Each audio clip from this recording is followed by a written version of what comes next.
Hi, my name's Ruth Currie and I'm a PhD researcher and arts manager from the UK. I'm sharing some reflections on the term chameleonic practice and suggest why it may be limiting for the plurality of how community musicians work in leadership positions between policy and participation.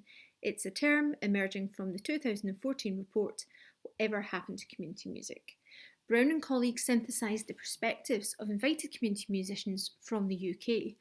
The aim of this was to discuss the ways that community music was represented and practiced. One particular aim was to improve understanding of the historic, current, and political roles that community music plays. I'm interested in this because I think that there are historical narratives of community music in the UK and they are important in locating today's critical discourse of its position and its role and responsibility. There's 5 things I'd like to discuss about community music and chameleons.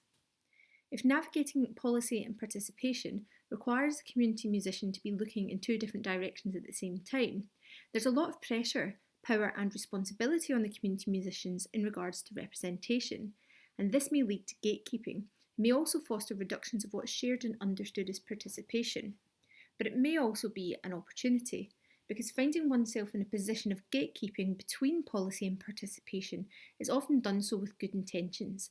As such, there are ways that the role and responsibility at such positions can be capitalised on through more democratic means that make possibly more space for what is reported on to be understood.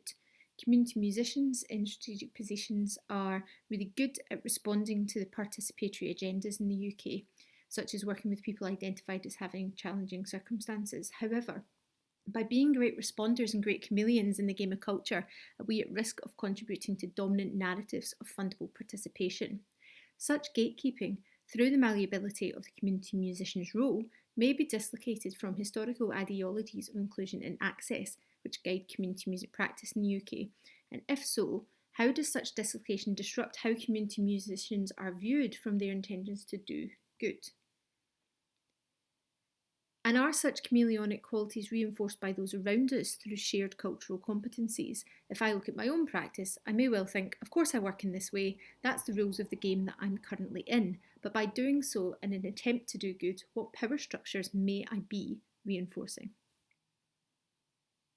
I've often worked in this way because it often seems the most viable way to subvert the power structures governing public funding for the arts and culture in the UK. But at what cost for my passion and vision? How might such positioning become a new site for collaborative action, not responding to something that's already stable and understood, but resist it to transform and become something new? UK community musicians inherit an effective track record of mobilising inclusive practice from the fringes to the centre of public funding for the arts, and the histories we inherit are important for how we train and nurture future music leaders. However, how do we as descendant take notice of the warning signs that may be camouflaged through a chameleonic practice? A lot of this malleability has come from a need to survive, and as such, narratives of impact often guide how we talk about the work we do. This is not to say that it's not effective in mobilising funding for community music. However, what possibilities become available when this positioning and the possible tensions are more visible to those that inherit its practice?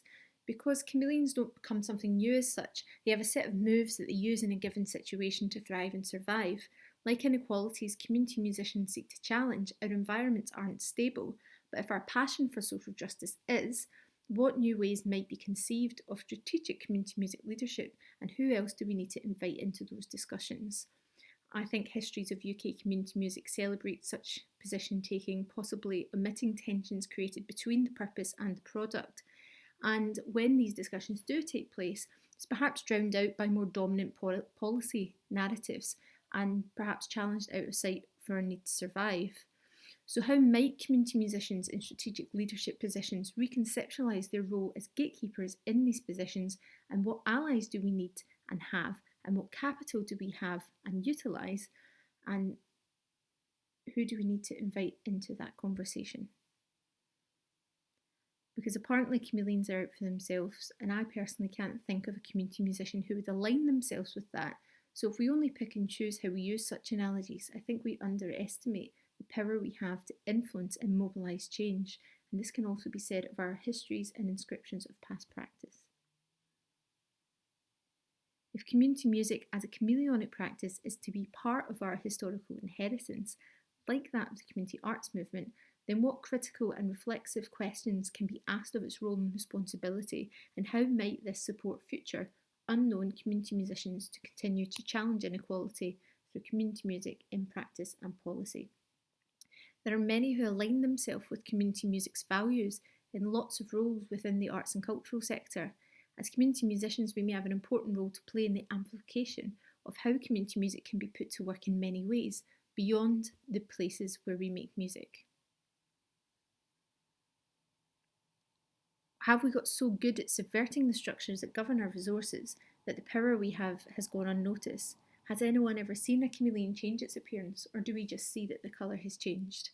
What qualities of the community musician can be made more visible, and how might this help our allies collaborate with us? What happened to community music was an important question at an important time, and in some ways I'm reflecting on the same question and suggesting it's time to reconsider the answers histories of UK community music can offer.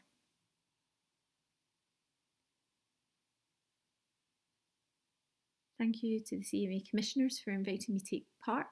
The CMA gatherings have been a really important space for me to wrestle with my research questions and develop my presentation skills, apparently.